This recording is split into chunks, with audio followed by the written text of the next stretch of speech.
السلام علیکم ورحمۃ اللہ وبرکاتہ۔ خیر مقدم ہے آپ کا فدانہ میں ہے۔ امام العارفین، سید العاشقین، سند المتقین، عارف باللہ، واصل باللہ، منصور ثانی، شاعر ہفت زباں حضرت عبدالوہاب فاروقی المعروف سچل سرمست رحمۃ اللہ علیہ سندھ کے اکابر اولیاء میں شمار ہوتے ہیں۔ سندھ کے اکابر اولیاء اور نامور مشائخین میں سے ہیں۔ آپ کی علم و فضل، تقوی و فضیلت اور دین اسلام پر ہمیشگی، کردار میں عظمت، اخلاق نبوی کی بنیاد پر بے شمار غیر مسلم آپ کے دست اقدس پر مسلمان ہوئے۔ آپ کے وجود مسعود سے اسلام کو تقویت و فروغ حاصل ہوا۔ حضرت حافظ سچل سرمست رحمۃ اللہ علیہ کو شیخ فرید الدین عطار، حضرت شمس تبریزی، حضرت بایزید بسطامی، حضرت شیخ منصور حلاج علیہم الرحمہ وغیرہ سے غائبانہ زبردست عقیدت و محبت تھی۔ یہی سبب ہے کہ آپ نے ان بزرگوں کو اپنے کلام میں خصوصی جگہ دی ہے اور اپنے جوانی کے ایام میں پابندی کے ساتھ نماز پڑھتے تھے، اوراد و وظائف میں مشغول رہتے تھے۔ جب آپ کی عمر 50 برس کی ہوئی تو موج و مستی میں بے خود ہو جاتے تھے، لیکن آخری عمر تک کبھی بھی شریعت کے خلاف کوئی قدم نہیں اٹھایا۔ آپ کا اسم گرامی حافظ عبدالوہاب فاروقی، لقب سچل سرمست، اور والد کا نام میاں صلاح الدین بن میاں محمد ہے۔ ہمیشہ گفتگو میں سچائی، کردار میں عظمت اور ذات حق میں استغراق کی بنیاد پر آپ سچل سرمست کے لقب سے عالم میں مشہور ہو گئے۔ سچل سرمست کے دادائے محترم علم و فضل، تقوی و شرافت میں مشہور تھے۔ اپنے علاقے میں علم دین عام کیا۔ آپ کے جد اعلیٰ شیخ شہاب الدین بن عبدالعزیز بن عبداللہ فاتح سندھ حضرت محمد بن قاسم کے ساتھ جہاد میں تشریف لائے تھے۔ انہوں نے آپ کو سیستان کا حاکم مقرر کیا، پھر وہ وہیں مقیم ہو گئے۔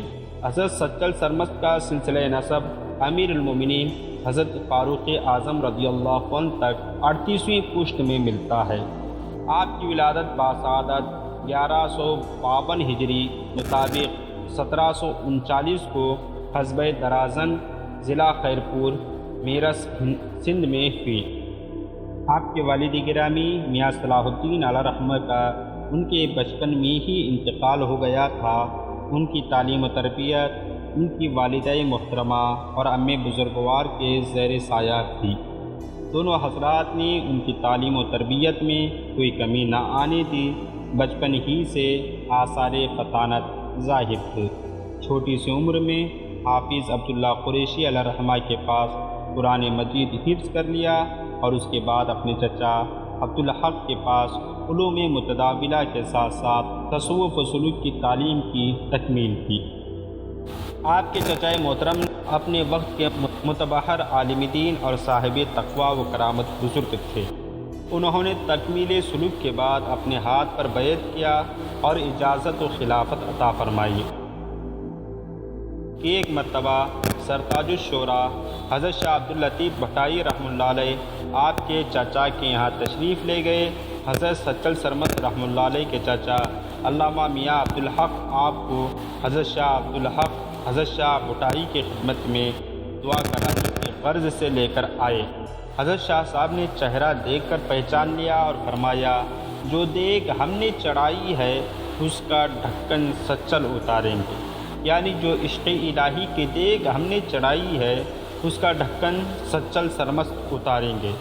حضرت شاہ صاحب علیہ رحمہ کی پیش گوئی حقیقت بن کر سامنے آئی اور حضرت سچل سرمست نے صرف ڈھکنا ہی نہیں اتارا بلکہ دیگ میں سے بانٹتے بھی رہے۔ حضرت سچل سرمست علیہ رحمۃ رضوان کا قد درمیانہ، رنگ گندمی، پیشانی کشادہ اور خوبصورت خد و خال کے مالک تھے۔ سر کے بال بہت لمبے ہوتے تھے، سر پر ہمیشہ سبز رنگ کی ٹوپی رکھتے تھے، سفید دھوتی پہنتے، عالم مستی میں اکثر ننگے پاؤں پھرا کرتے تھے۔ ہاتھ میں ہمیشہ لمبی لکڑی رہتی تھی، بہت کم سوتے، کم کھاتے، زیادہ تر روزہ رکھتے۔ اکثر لکڑی کی چوکی پر مراقبے کی حالت میں بیٹھے رہتے، بہت رحمدل اور سخی تھے، شریعت کے سختی سے پابند تھے، 5 وقت کی نماز پابندی سے ادا کرتے تھے، بعض اوقات مستی میں اونچی آواز میں کلام پڑھتے، اپنا بہت سا کلام دریا برد کرا دیا تاکہ کہیں لوگ اس کے مطلب کو غلط رنگ دے کر راہ حق سے بھٹک نہ جائیں۔ بہت زیادہ تعداد میں آپ کے مرید تھے، نہ صرف مسلمان بلکہ ہندو بھی آپ کے عقیدت مندوں میں سے تھے۔ آپ کو مختلف زبانوں میں دسترس حاصل تھی، آپ کو شاعر ہفت زبان بھی کہا جاتا ہے۔ حضرت حافظ عبدالوہاب سچل سرمست نے سندھی سرائکی اور اردو میں کلام فرمایا ہے۔ دیوان آشکار، سوز نامہ، گداز نامہ، عشق نامہ آپ کے کلام کے مجموعے ہیں۔ آپ کبھی مستی و جذب کی حالت میں بے ساختہ حضرت منصور حلاج، عطار اور تبریزی کی طرح شطیحیات کلام بھی کہہ جاتے تھے۔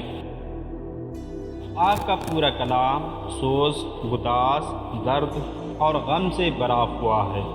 شاعر ہفت زبان حضرت سچل سرمست کا کلام بھی حق و صداقت، خلوص و محبت، ایثار و قربانی، ہمدردی و رواداری، عدل و احسان، اخوت اور مساوات کا اعانتدار ہے۔ انہوں نے نہ صرف سندھی زبان کو ذریعہ اظہار بنایا بلکہ وہ اردو، فارسی، سرائکی اور ہندی کے بھی ممتاز شاعر تھے۔ حقیقت یہ ہے کہ حضرت سچل سرمست کو فکری بلندی اور عشق خداوندی کی بدولت منصور ثانی کہا جائے تو مبالغہ نہ ہوگا۔ حضرت سچل سرمست علیہ رحمت رضوان کے مزید حالات جاننے کے لیے ایک اپلیکیشن کا لنک آپ کو ڈسکرپشن میں دیا جا رہا ہے، آپ اس کو انسٹال کریں اور ضرور ملاحظہ کریں۔ حضرت سچل سرمست کا وصال با کمال 14 رمضان المبارک 1242 ہجری مطابق اپریل 1827 کو خیر پور میں رسمی ہوا۔ آپ سے درخواست ہے کہ آپ ہماری اس ویڈیو کو لائک کریں، شیئر کریں اور ہماری چینل کو سبسکرائب کریں۔ ملتے ہیں انشاءاللہ آپ کو اگلی ویڈیو میں۔ السلام علیکم۔